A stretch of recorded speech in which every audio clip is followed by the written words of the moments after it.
Scott. A letter just arrived for you by special messenger. Oh. You go on in, Dan. I'll be along in a moment. And it's apparent wherever you look. Primitive, unlettered people with barbaric manners. No idea how to serve food. No appreciation of wine or clothes or... Now, there's an excellent example of what I'm speaking about. The perfect primitive. No knowledge of the finer things in life and no desire to learn about them. He lives in the wilderness by his wits, like an animal. Young man. Living in the wilderness does one thing for you. It sharpens your sense of hearing, like an animal. I'm so sorry. I had no intention of offending you, I can assure you. Oh, you're here. Good. Dan, I'd like you to meet my son, David. I already have, in a manner of speaking. I see. Well, there's no sense putting it off any longer. This is the favor, Dan. I want you to take him. Take him? To live with you in Boonesboro. Well, I said there wasn't anything I wouldn't do for you that you asked, and I meant what I said. And I said I wouldn't hold you to it. So you turn me down and I'll understand. Doesn't David have anything to say about this? Oh, of course. I am of age. I wouldn't be here if I hadn't agreed. You realize, of course, you'll be living in the wilderness with us primitives, with none of the finer things. I'm not trying to get out of anything. I just think David ought to know what he's getting into. Methinks you doth protest too much, Mr. Boone. I see. Well, then I reckon that settles it, doesn't it?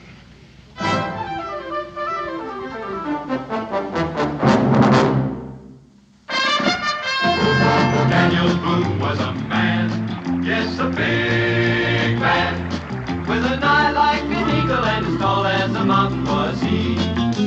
Daniel Boone was a man, yes, a big man. He was brave, he was fearless, and as tough as a mighty oak tree.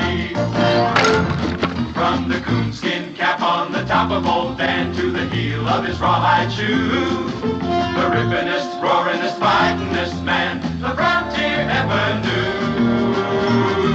Daniel Boone was a man, yes, a big man, and he fought for America to make all Americans free. What a Boone wanted to do and what a dream come true was he.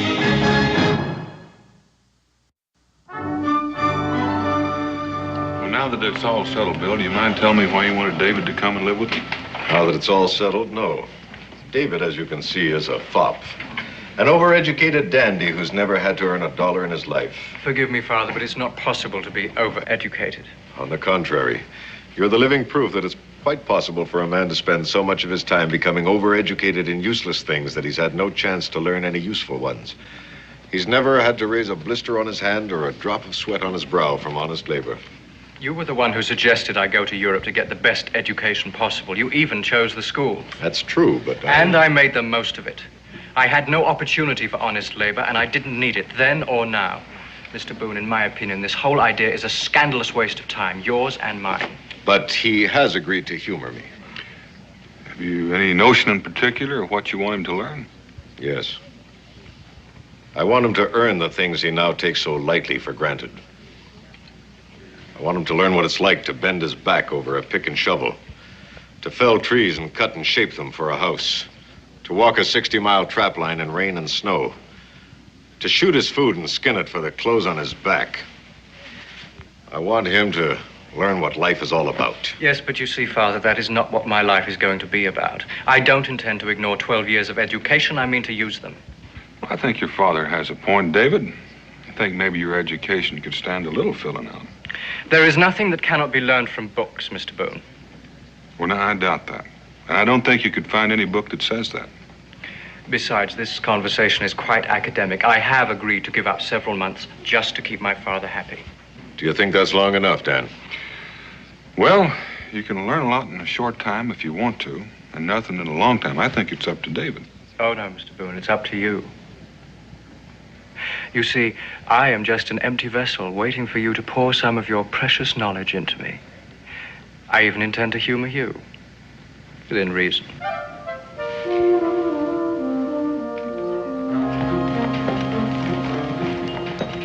Unfortunately for me, of course, I shan't be seeing such delightful creatures as you two where I'm going.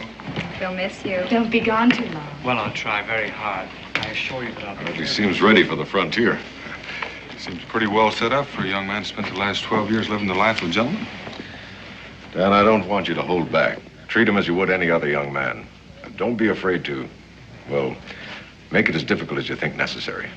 Within reason. Of course, I leave that up to you. He's made of good stuff, I'm sure of it. Mr. Boone, if you're ready, I'm sure I am. What is that? Paints, brushes, canvas, sketch pads, and charcoal.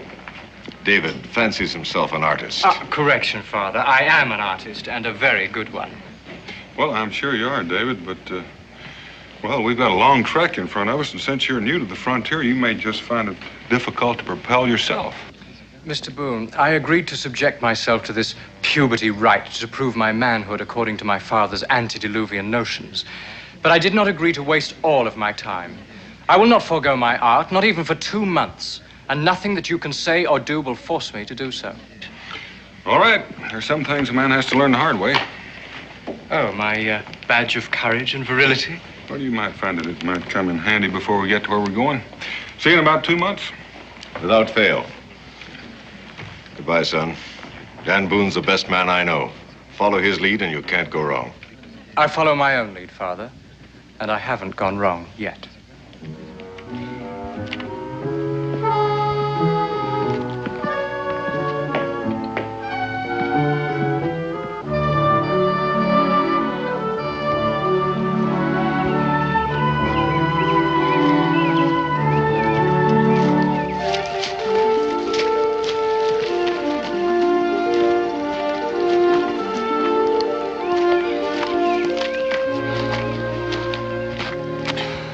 Why are we stopping?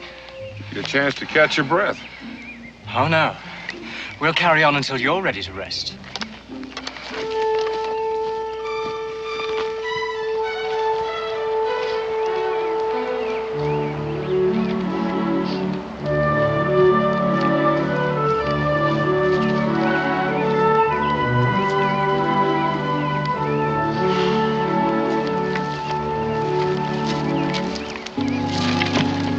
Now, why are we stopping?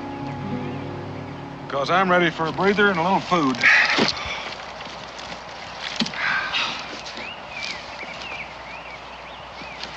Taking pity on the tenderfoot? You've been choosing the most difficult route possible, haven't you? And the shortest. Trying to break my spirit? Make me more tractable to training as they do with wild horses? Oh, not exactly. But you got to get blisters before you can grow calluses. Sometimes the hardest way is the easiest way in the long run. Now tell me, Mr. Boone, is that part of your homespun philosophy? That's what you want to call it, but it's a fact. David?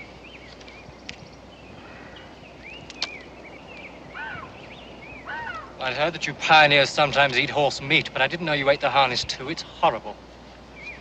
Well, you may not like it, but it's nourishing. We can't afford to shoot any fresh meat as long as we're in Shawnee country. That's very amusing, Mr. Boone. You know, you needn't try to inflame my imagination with fantasies of all the dangers lurking ahead of me in the wilderness. I've made my commitment to study before the feet of the Aristotle of the frontier, and I intend to live up to it, without any of your childish attempts to frighten me. You sure used a lot of words, David. I'm so sorry. Are you having difficulty following my conversation? No. No, I'm getting the general idea. I sure would hate to have you holler help for me, though, if I was drowning. Well, then I'll make it very simple for you. I don't believe that there's an Indian within 100 miles of here. Takes in a lot of territory. You'd still have me believe that we're in danger, wouldn't you, Mr. Boone? Well, I'm bored with your childish pretense. I've had enough of it. Well, you're entitled, David. You're pretty good at humoring people, so just for now, why don't you humor me? And let's haul out of here.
trap line? It's been part of every year in that valley. The site of my voyage backward in time, to find the skills made obsolete by the advance of civilization. It's a good thing some of us still know how to trap. Otherwise, how would you civilize folk by your furs? Touché, Mr. Boone. I admit to being curious, David. About why I agreed to subject myself to this nonsense? Since you seem to feel that way about it. Well, perhaps I don't want to be cut out of my father's will. You see, he's become a very rich man.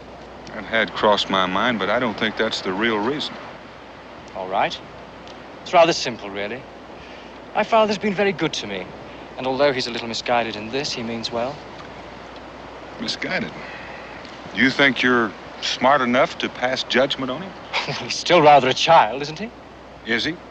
Well, now, does a mature man still cling to romantic notions of his youth? Bill Scott is as much a man as I've ever known. And what he remembers and wants for you is an appreciation of life that can only be learned by experience. And speaking of experience, I better teach you how to use that rifle. You see this pine cone? It could save your life.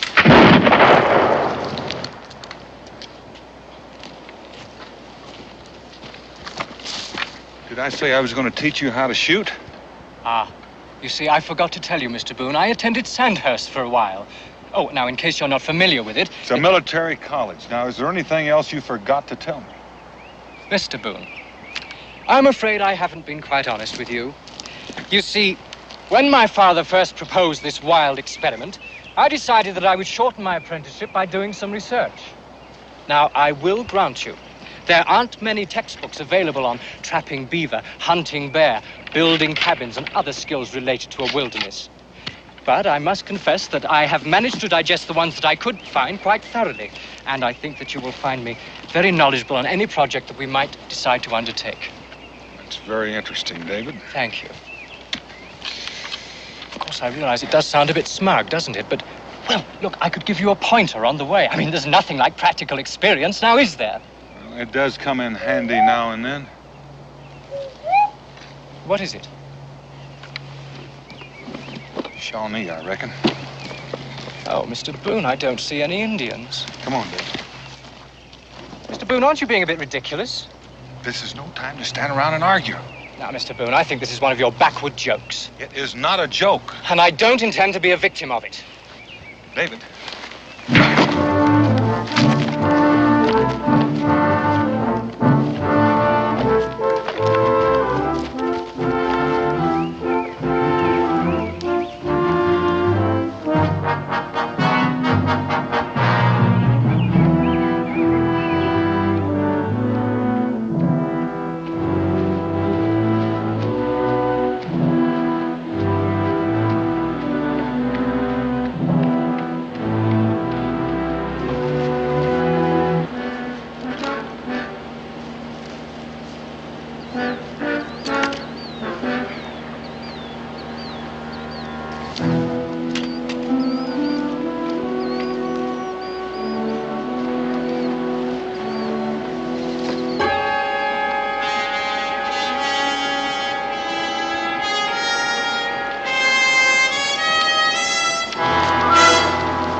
They passed here.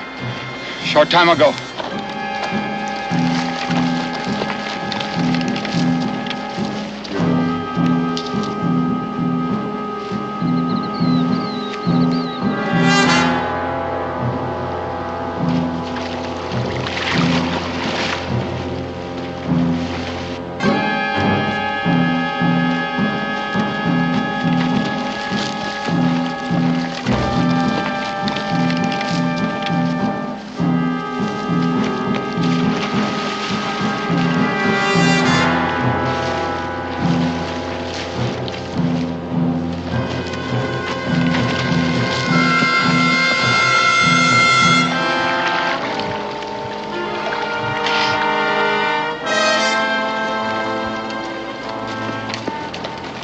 Tracks on the shore?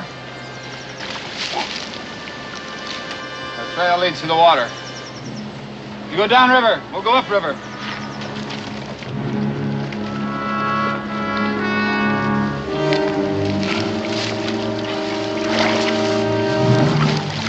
Quietly.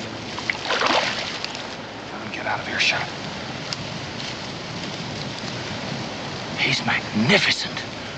A most impressive specimen. Do you think he'd pose for me? Long knife? Well, he might trade you even a little of his time for your scalp. Well, if they're on the warpath, why did they have a woman with them? Long knife happens to be the son of a Shawnee chief. When he left his father's tribe, he left with a handful of followers. Might be he's looking for a new place to light. Well, what did they disagree about? About killing pale faces. The old chief was dead set against it. Mr. Boone. Oh, I think I owe you an apology. About the Indians, I mean. Well, I reckon that makes us even. I owe you one for hitting you, but there wasn't any time to argue. Well, under the circumstances, I accept. Let's go.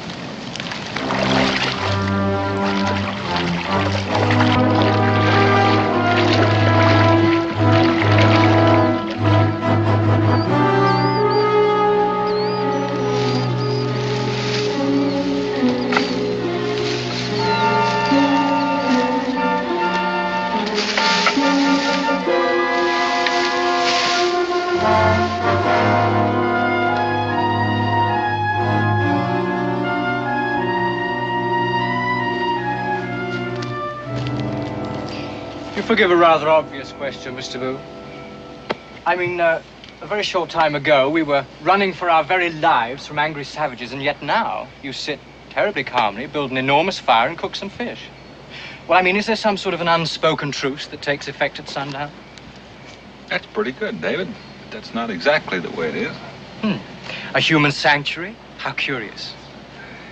Well, you see, Long Knife's father's a chief, and he owns this land. They had a falling out, and Long Knife swore never to set foot in this territory again. Could you draw me a map of it? Well, not even a good artist could do that. Here, let's see. That's Thank you.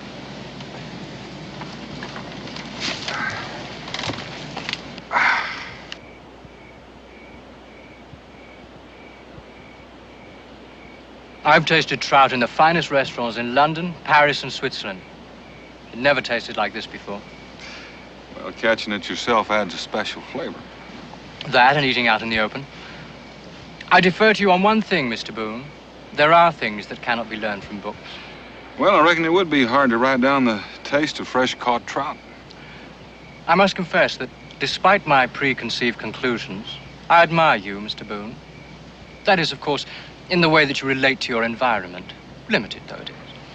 But I don't understand why a man of your obvious capabilities would choose to spend his life in this wilderness. Well, that's just another difference of opinion, David. I never considered spending my life out here a waste. Man against the elements, the primordial battle for survival, that's a rather limited use of the abilities God gave us, surely. Not against, David. Learning to live with nature, to make the most of what God has given us. Well, of course, if you prefer to use it in those terms. But the very fact that it can all be learned in a matter of a few weeks doesn't add up to much of a challenge, does it? Well, I'm still learning, but then, of course, I never had any chance to read those fancy books of yours. Well, you pick up a few minor things, nothing very important. But, you see, I've learned enough since I've been out here, Mr. Boone, to be able to exist on my own if I so choose. Aren't you forgetting all you knew before you got here? Well, they help, of course. But what I'm really speaking of is the practical application of that knowledge. I haven't seen any demonstrations of that yet. Ah, but you're my instructor. I'm here to learn from you, remember? Oh, in other words, you didn't want to show me up. Putting it rather bluntly, but yes, you're right. You know, David, I've known a couple of young cubs like you, and they've all had real outsized opinions of themselves. But compared to you, they've all been shy and retiring. I hate false modesty, Mr. Boone. I'm surprised you even know how to pronounce it. And if I were a betting man, I'd place a sizable wager that I could reach Boonesboro from here all on my own, even though I've never been there before. If I weren't a friend of your father's, I'd take you up on that. You'd lose the bet. I doubt it. And you'd be apt to lose your life. Mr. Boone, that sounds like a challenge. No, just friendly advice, A word to the wise. which the wise would heed.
David. David, are you all right? Oh, my stomach. I know, you've been poisoned.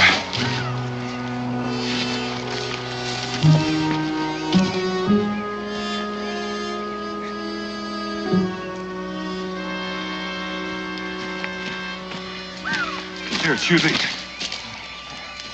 Chew them. Chew them up. Swallow it.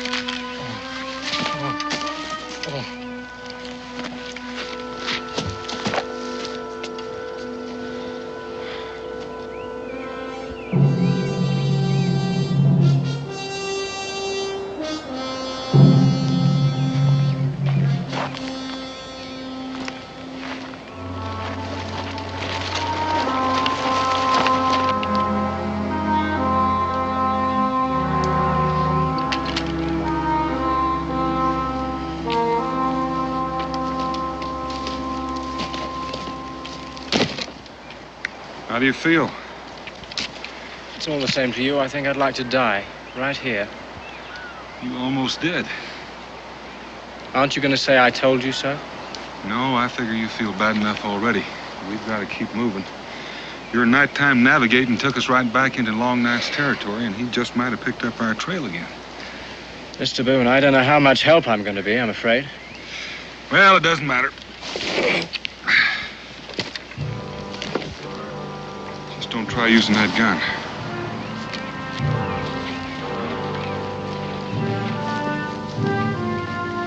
Welcome to our camp, Long Knife. I've been sort of expecting it.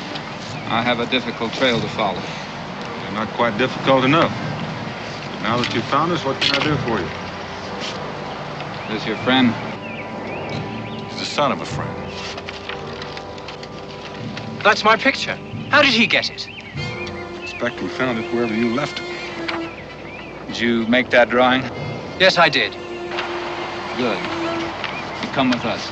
Beg your pardon? You will come with us. What do they want with me? I don't know, but I wouldn't put up too much of a fight. Oh, this is ridiculous. They can't just abduct me like this. Long Knife, the son of my friend, and I came in peace. Boone, don't make me shed your blood. A tribal artist has died. I need someone to take his place. I need someone to paint the signs when we bury our dead. I see. Without these things, your braves grow restless. Think of rejoining your father's tribe. This will not happen. He will come with us. He'll be one of us. Oh, now, just a minute. Long Knife, you just can't force a man to become a member of your tribe. We have ways. But I'm responsible for him. I can't let you take him. I've brought a woman who's agreed to be given in trade for the good of our people. I have a woman, Long Knife. You know that. Use her as a slave for the father of this one. She will untie you when the sun goes down. Do not follow, Boone, or you will die. Mr. Boone, you cannot allow this to happen. I don't seem to have much to say about it. Well, contact my father. Perhaps he can... I'll do that. But don't you do anything foolish. Have patience. Do you understand that, David? I think I do.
Thanks.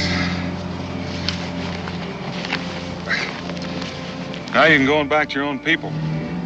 I cannot. I belong to you. Nobody belongs to anybody. No offense intended.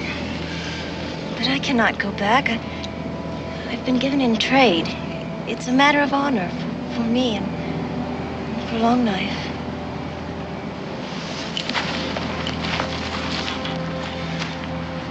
You got a point. You are my slave. You gotta do what I tell you. Fine. You come along with me.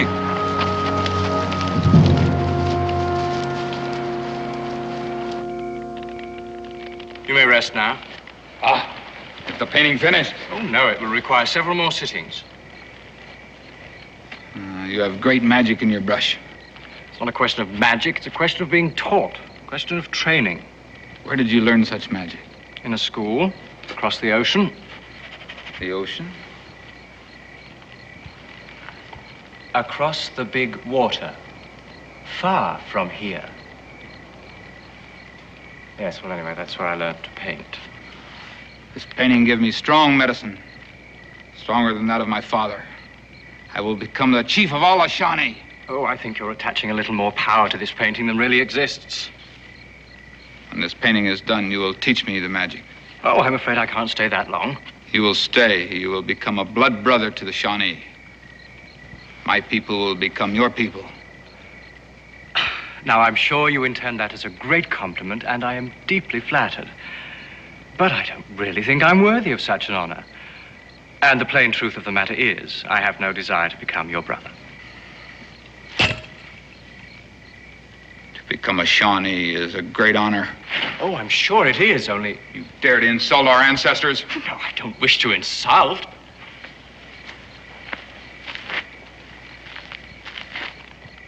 You paint again.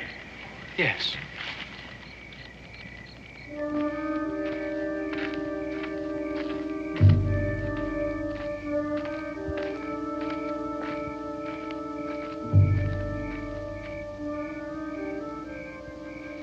You'd like to rejoin your people, wouldn't you?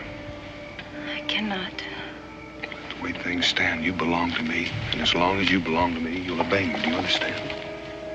Yes. Come along with me.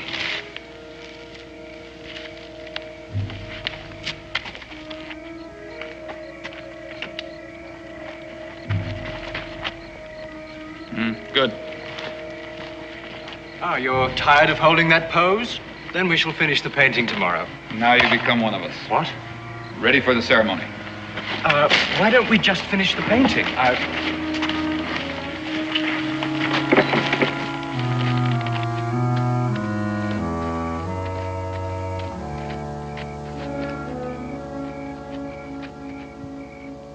You know, since Longknife figures that you're a fair trade for David, I think it's only right that David's a fair trade for you.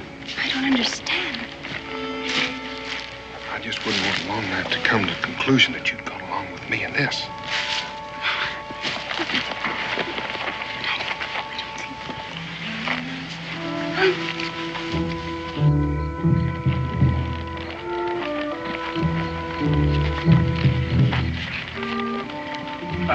I have read several books about the more common Indian rituals. Am I permitted to ask which one of these I'm to be subjected to? Is it the hot knives or the rawhide thongs? You'll learn for yourself. This is a test of your manhood, your fitness to become a blood brother. Look, you don't understand. I don't wish to insult you, but... If you don't choose to be our brother, you choose to be our enemy. What if I don't measure up? Supposing I'm not strong enough, not brave enough to survive the ceremony? That would be very bad. Tell me, is it a customary part of your ceremony to be tied up like this? Does it not question a man's courage? Soon you'll be untied to run the gauntlet. Run the gauntlet? It's our first ritual. Since there's but 8 of us, you will be allowed to run it twice.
Drink. What is it? It's the wine of courage.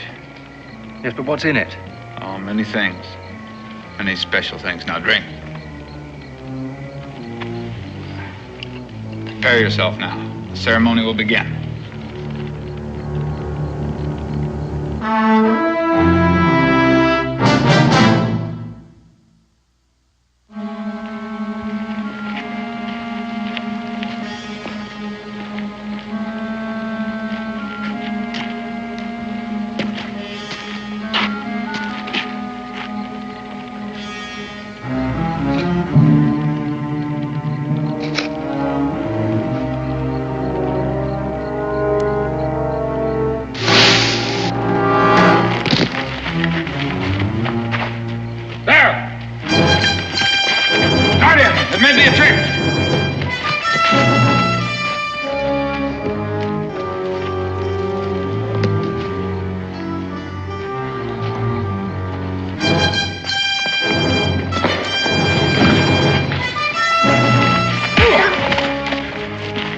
Magnificent tactics, Mr. Boone. Let's get out of here. Won't they follow us if we run? They'll kill us if we stay here.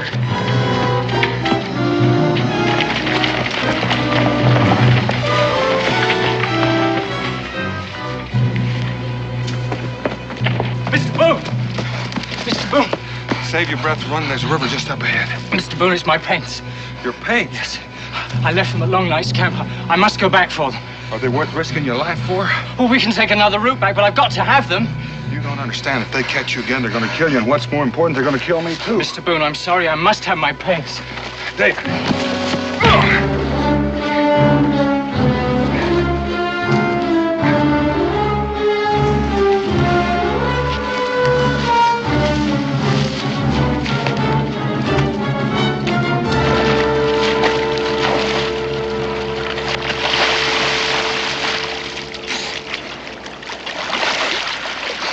Mr. Boone, you struck me. Again. That's right, I did, again. All right, sir. This time, I insist on satisfaction.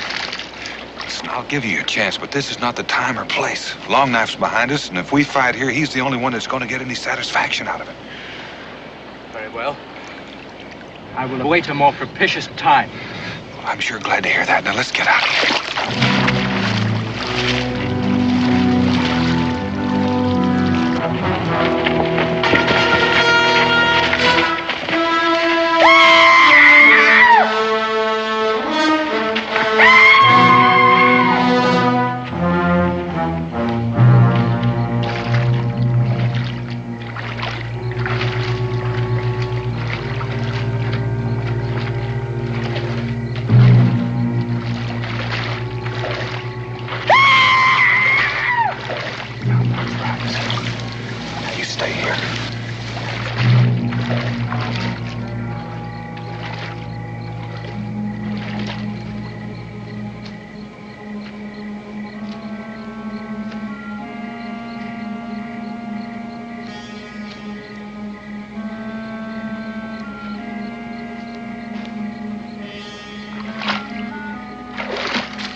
My turn for what? Take a set of tracks up in the grass like I did. Oh, look, why don't I just hide somewhere and perhaps you could lead them away?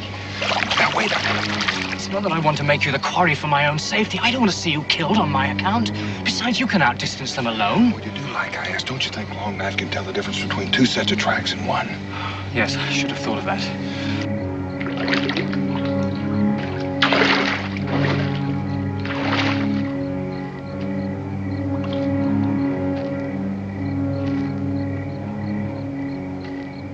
Now step exactly back in your tracks and keep your weight on your heels so it looked like you were going forward. Rather tricky, isn't it? It's very convincing, though. Do you think Long Knife will be taken in by the deception? Better hope so. Come on.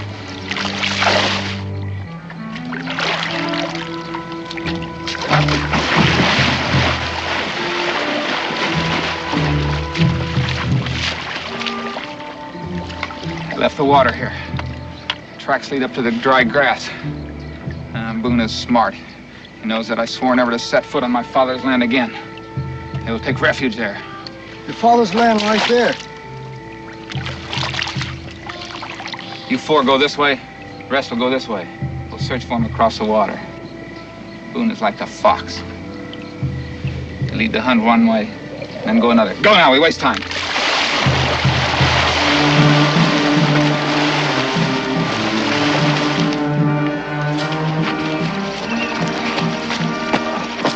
Oh, Mr. Boone.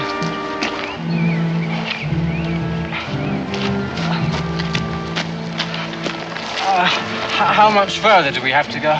Too far if we're going to travel at this pace. Long Knife's a lot smarter than I gave him credit for. He's following us like a hound after a raccoon. At least there's only 4 of them. That gives us a chance. A chance?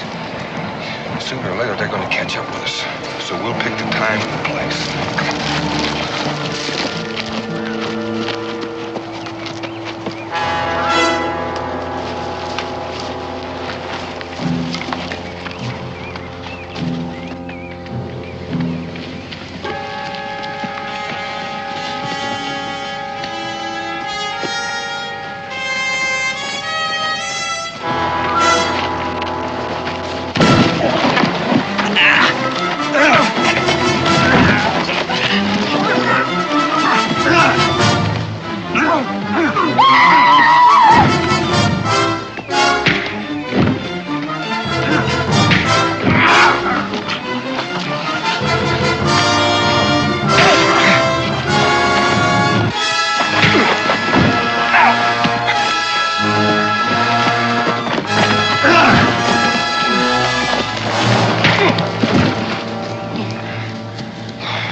Thank you, David, for saving my scalp.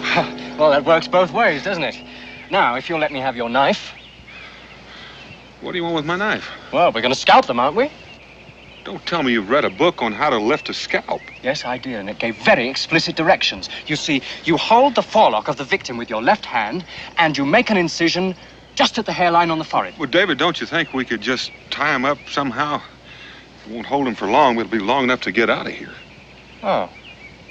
Well, I suppose that decision's up to you, Mr. Boone. But I must tell you, I'm very disappointed in you.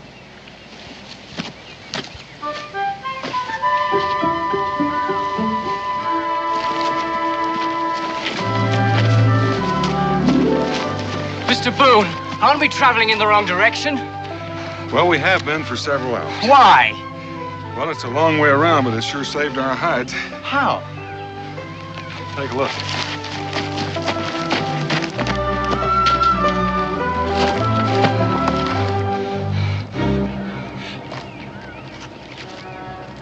They're stopping.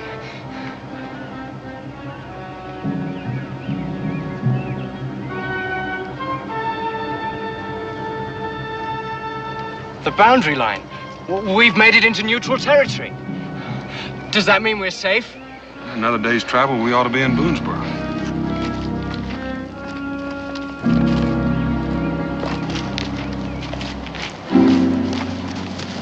All right, Mr. Boone. Here and now? Here and now, Mr. Boone. Why don't you take a little time and get your breath? Oh, I am sufficiently recovered, thank you. Besides, it will help to balance the advantage of my obvious youth. I mean to be very fair about this, you see. Oh? What's going to balance my advantage in size? My superior skill. Mr. Boone, I hate to do this, but my code demands satisfaction. I see. Well, what if I tell you I don't know how to fight your style? That's exactly what I'm counting on, Mr. Boone. It's no good trying to talk your way out of it. I insist on teaching you a lesson. Would it make any difference if I told you I don't want to fight you? Well, you were quite willing before when you struck me without warning. Well, you know why I did that, David. Mr. Boone, I have no intention of changing my mind. We will fight until one of us is unable to rise to his feet. What a waste when we have so far to travel. Why don't I just apologize and we'll let it go at that? Don't patronize me, Mr. Boone. You defend yourself. You will see that brute force is no match for the science of fisticuffs. Science, Mr. Boone, the wave of the future. Well, I reckon so, David, but we're not in the future yet.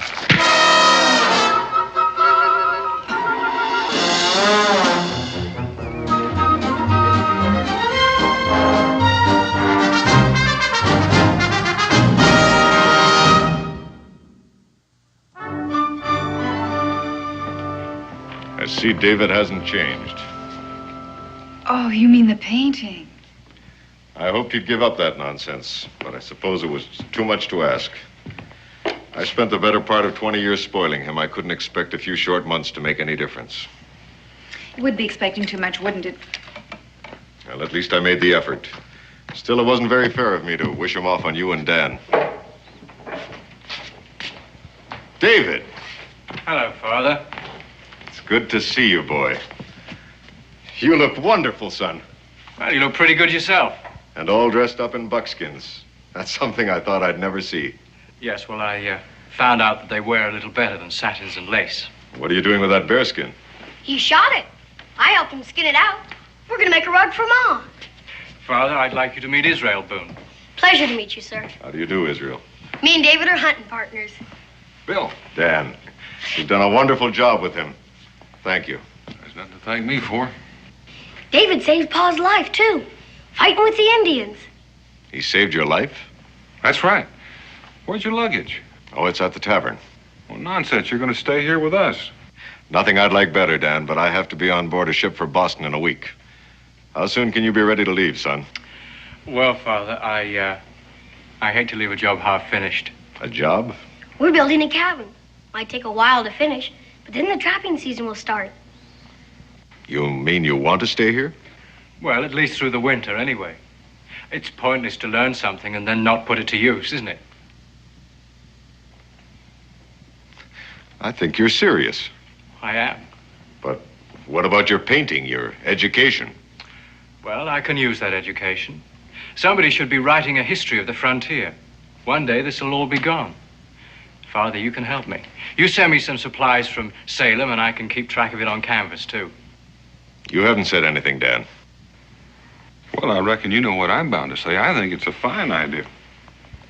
Besides, David said he'd teach me how to paint. That'll take a while. I knew it was too good to be true. You better watch him, Dan. You'll be making a dandy out of Israel, too.